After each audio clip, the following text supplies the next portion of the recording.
everyone, and welcome back to the Hopeful Stitcher, or also known as I am Patasha Ann, here on YouTube, Twitch, and Instagram. This is Flosstube number 3. So today I actually wanted to show you guys some of my project supplies and things of that nature, not necessarily what I'm working on. I have started a few new things, however, that's going to be in a later Flosstube episode. So, hopefully the glare on my glasses isn't too bad, but I wanted to film over here since this is where I keep my stash stuff, which is actually in my room. I do have a craft room, storage room that my mom and I share, but that's separate. This is like stuff that I need on a regular basis since I do cross stitch quite regularly. Also, I just got a new lamp and I wanted to share that with you guys because I found it very helpful. So we'll just go ahead and get started. First is the floss. So I have collected almost all of the DMC regular floss over the years. I'll go ahead and pull them all down for you. Not make a mess. And so what I did was I used a kit that I got from Barnes & Noble, I'm pretty sure. Personal Library Kit Self-Help Edition. It was just something, I love libraries and stuff like that, so I thought, oh, this is great, I'll use it for something. Ended up using it for cross stitch. So it comes with these little stick-on keepers, and then it comes with like a book title thing like you used to see in the old libraries. And then of course it comes with a stamp and stuff. I don't use the stamp, but I'll show you what I do. So this is what I use, just in case you're interested. So what I do is I take my box. These boxes are from Hobby Lobby. However, if you want a better price, Walmart has the cheapest that I found, and then a step up from that is Michael's because they have the 20% off coupon regularly if you have their app. Always get their app because you can get a $5 coupon after so much that you spend. Highly recommend it. But these are from Hobby Lobby. I will say the difference between these and Michael's and Walmart is very fuzzy and they're not as clear. Like you can see clearly in this. Theirs is kind of fuzzy and weird looking, so that's why I don't do it. So anyway, this is what I did. So before I stuck it on, I actually wrote the numbers, the floss numbers that were in this, so that way I knew. This is the first one. And when you open it up, right, as you can see, it has it stuck on there. I also have it on the inside, so that way when it's open, I don't have to keep doing this in order to look. And then it has the card on the inside, and everything is in here right now. As you can see, some of the sections, I don't want to tip it completely over, but as you can see, some of the sections are a little bit like off. That's because I'm using some of these, so that's why. And that's where this part comes in, is the little checkout card. So what I do is I write the project that I'm working on. Let me see if it'll focus. That's focusing. And the date that I started, and then the numbers that I'm using it on. And so this box in particular has my quilting lessons, winter's colors of winter, goth temp, and Holy Family. The Holy Family's a new one that I'm working on. And it gives me all the colors. So that way I know that if I'm looking in here to kit up a project and I'm like, why don't I have this one color? It's on here. Now, I have a whole bunch of floss that I have taken out of projects that I either finished or I just stopped working on and I don't want to work on them anymore. I need to rip them out. So all these have to go back in the bag or wind them because obviously, as you can see, there's some full skeins in here. Some of these are duplicates as well. I'll show you what I do with my duplicates. But that's what I do. And then I just stick it back in here.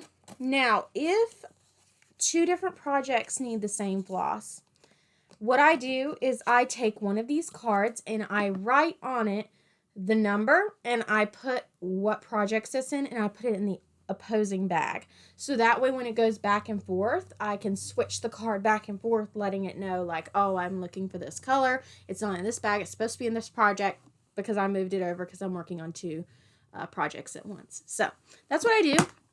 It's the same for every single one. So as you can see, I'm trying to keep away the glare. The same thing with this one. Now, I will say the way I wrapped my bobbins, I do regret it. So some of them, I used the sticker that you can buy. You can see, will it show? No? Well, there's a sticker up here. Oh, other side. There's a sticker that has the number on it. I don't like the stickers because they fall off. They actually do. I've tried taping them. They still fall off. And then the other method that I did that I highly regret is I took the piece that goes around the floss and I taped it to the top, which in turn covered the hole. Then I now learned that you can actually use the hole to put it on a ring in order to find your floss easier. Didn't know that when I did this. So not all of them are like that. 90% of these are not in this box like that, but like in others, it's all I got. So, and then a few of them I've tried writing on it, but then even though it's in Sharpie, it smudges off. I don't know why. So I'm still working on that part. And yes, I bobbinate. I don't do floss drops. So even though floss drops are pretty. So, and some of these I bought and they had like a sticky rim. Now there is ways to get the stickiness off, but I just was not into that. So I just put some tape over it. So washi tape. So yeah, here's the same thing with this one. And then I go all the way down until the last where I have half of it full, half of it not. So what I'm going to plan on doing with the other half is I'm going to put the variegations in it. And even though I've already written on here what it ends in with the DMC, right here, I'm going to just add to it and I'll put a little sticky note in there. But since I only have 2 variegations right now, it's not that big of a deal. And I don't usually use variegations. So I'll put all these back and they're all in order whenever I put them up here, so that way I know. And I always try to position them this way so I can slide them out really easy to tell what's in what. Alrighty. Okay, and sorry if you guys can hear my AC. Again, that's a normal thing. I also have some of my, this is my plastic canvas that I'll use for certain things. And then I love DMC fabric that's colored like this. I don't actually know what it's called, but I have several. So, but then I have a whole box of DMC Aida and just regular Aida and a little bit of linen. So this is where I will go if I'm starting a project and I'm looking for a specific color. I'll go here. This is where I put my random doodads that I normally use on a daily basis. So I actually bought this recently. This is DMC embroidery needles.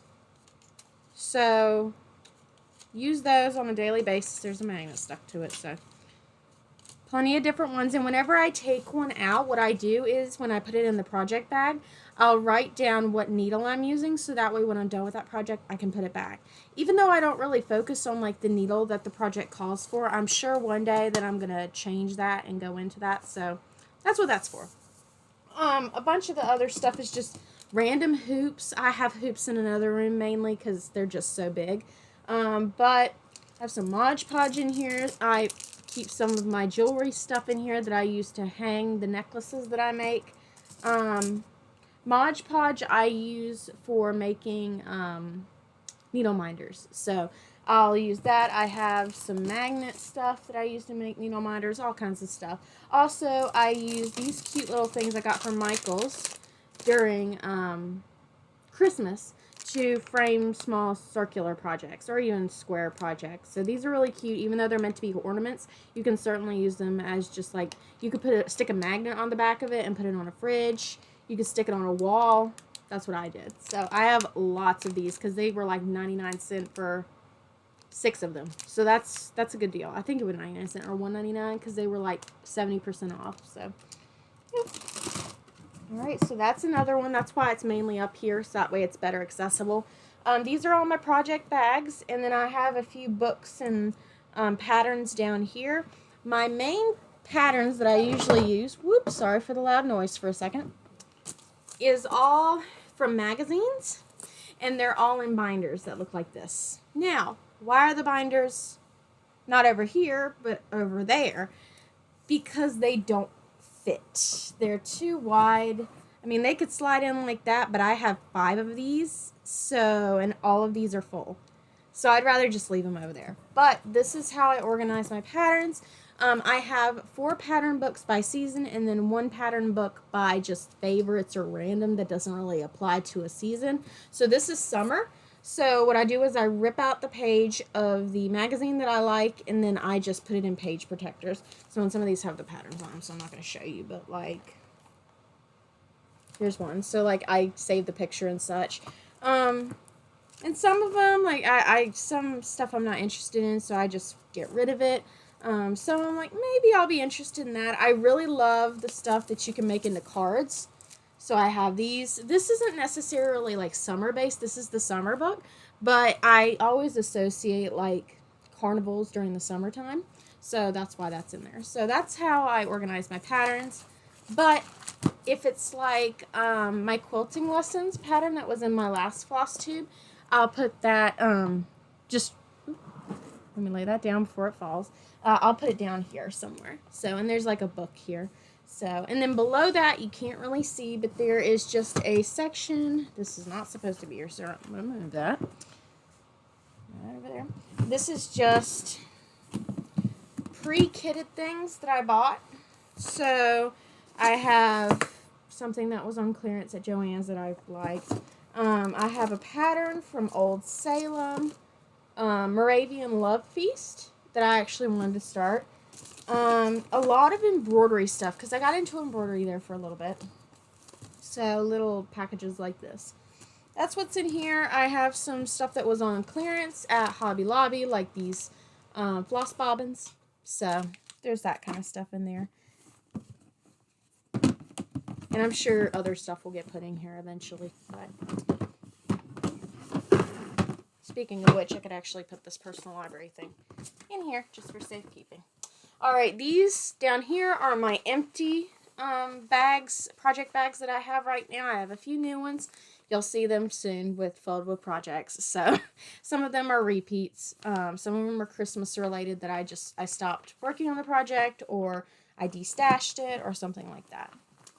And then over here is a Mod Podge of just random stuff that I didn't know where to put, and it was kind of cross-stitch related or thread related or something like that. So this is like my one-size-fits-all bin, which is why extra project bags go on the top of it. So, alright, and then I have a few bags up here that I have some things in. So like these are where my extra scissors are, my floss wax, things like that. And then the other one is little doodads that I want to make into needle minders. So that's what I'm using that for. All the rest of this up here is just my bracelets and such that are hanging off of stuff. So that's how I store my bracelets. But that's about it for how I store and process my stitching supplies. So the last thing I want to share with you guys is my new stitching light. I decided to get a stitching light because Joann's was having a 40% off sale on Ottlites. And so after speaking with some people on a beautiful cross-stitch community, I think it's Cross-Stitch Addicts on Facebook, they recommended, a lot of them said the one that I posted was not good because the light burned out like instantly and it had a magnet attached to it, and they said the magnet wasn't strong enough. For me, I don't really need the magnet because I got these beauties right here. They're really good. So, and I actually need glasses now, not only for my work with blue light, but also they help me. So, long story about my eyesight and a big drama that happened with it, but maybe I'll share that one day because it was a true miracle and blessing how that was resolved. And I don't mind wearing glasses, so I never wear contacts. So I already have glasses on. I don't see the need of a magnet, so I was looking just for a bright light that I could use when I was stitching, and plus I really like bright workspaces. So I got this one. First, I was worried about the clamp. So it's a clamp on light. You do have to plug it in. It's not battery operated, which is kind of, it doesn't look like it is. It looks like it's battery operated, but it's fine. But where I am, where I work, so My desk is a thick boy desk. Like, I'm talking about, like, your arms stacked on top of each other thick. So there's no way that the clamp would be able to rest on that. However, I have one of these, but it's just a one. So it's just a one block, several blocks tall, 4 blocks tall. And so it can clamp on the sides of this. So what I do is it's right beside my desk. I clamp onto it, and it is such a good light because it is so flexible. So this is the light. It's not plugged in, so I won't blind you guys. But again, it clamps, and the clamp is very strong. I have to like put some effort into grabbing it. And what I'll do is I'll just put it on there. It actually holds pretty well. It may move down a little bit, but the cool thing is that this is very versatile. So, and it's very bright. I saw someone like comment that this was not bright. You need to get your eyes checked because there's 3 settings on this, and the third one, it's like heaven on earth. It's like the bright lights of heaven opening up. So I'm just saying. But I highly recommend this light. It's great. It's the Ottlite flexible soft touch LED clip lamp. I got this on the 40% off sale of Joann's for $24.99, I'm pretty sure. And I've been told that Michael's regularly has these on sale for that much, just normally. So 40-50% off. So if you're interested, definitely check it out. Check it out on Amazon and just see if they have it cheaper. Because every now and then they do. So, and also, I always recommend before you buy something like this, because it is like $24.99. It can be a lot of money. I'm very blessed with the job that I have, and I still live with my mother. She lives with me, whichever way we want to look at it. We both contribute, and I have a full-time job, benefits, and all that kind of stuff. And she's disabled, but she still helps out and such like that. So it's a 50-50 thing. But I'm very blessed to be able to have that relationship and be able to live here with a roommate that's known me all my life. So, so I was able to afford this without really any issue. But some people may be like, oh, that's a lot to put towards, just like all the DMC floss. That can be really expensive. Always check your options. I will say, moving on from the light, the DMC floss, I did some research. So a lot of times I get my floss at Joann's just because it's more convenient. I go there more often. Is it the cheapest option? No, it's not. I found out that, okay, so you would think the cheapest option would be Walmart and then Michael's. No, I'm sorry. Walmart, Hobby Lobby, Michael's, and then Joann's. That's the price range. However, because Michael's consistently has a 20% off coupon on all regular price items, it always brings their total floss, if it's not on sale, down below what Walmart charges. Walmart charges 53 cents a floss. Of course, they don't have all the flosses, so you can't always go to Walmart. If you use the 20% off on regular price floss at Michael's, it comes out to 50 cents so each, which, I mean, at the same time, you look at all the floss that DMC has to offer, and that's just regular DMC floss. That's not metallic or anything like that, which I will be looking that up because now I'm going to start stocking up on that. I'm going to look at what good price ranges are for that. But if you're interested in that, just keep in mind if you want to build up your stash. I thought that it was cheaper actually to go to Joann's because every now and then they have like those 50% off coupons, 20% off your whole regular price, which Michael's has that consistently anyway, $5 off your 35, things like that.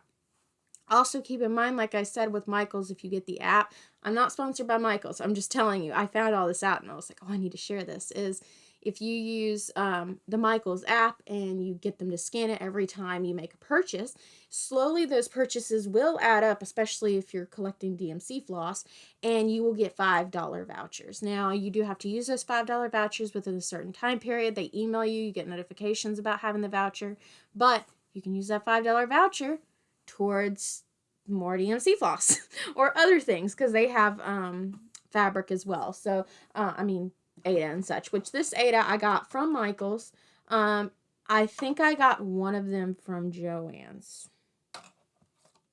Yeah, one of them from Joann's. And then most of my others that I get, see, both of these are empty, but the Zweigart Artsy, I get this from Hobby Lobby. So I don't really get any of my fabric from Joann's because they just don't have a great selection. It's never on sale ever. So I'm just going to wait on that. So but yeah. Those are my tips and tricks. If I find out any more, I will definitely share with you guys. But if you're looking for a lamp, Ottlite is great. I really like this. And if you use a different kind of light, sorry for the AC again, please let me know in the comments below. I had some people say that they do use Ottlite, but they use the floor lamp and they've had it for like 10 plus years. That's awesome. I think that that's great. If it works for you for that long, if you have room for the floor lamp, by all means go for it. I don't really have, right now, I do not have room for a floor lamp.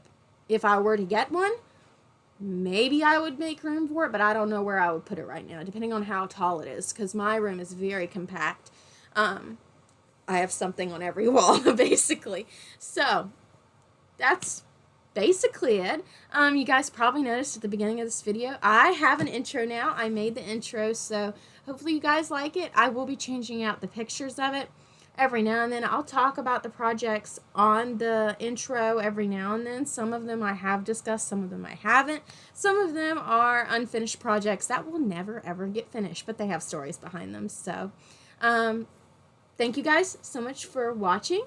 And don't forget to like, comment, share, and subscribe if you haven't already. And let me know if while you were watching this, if you were working on a specific project, let me know what you're working on right now because I would love to look it up. And also if you have an Instagram handle where you post your normal progress, or if you have a floss tube, by all means let me know below. Let others know below.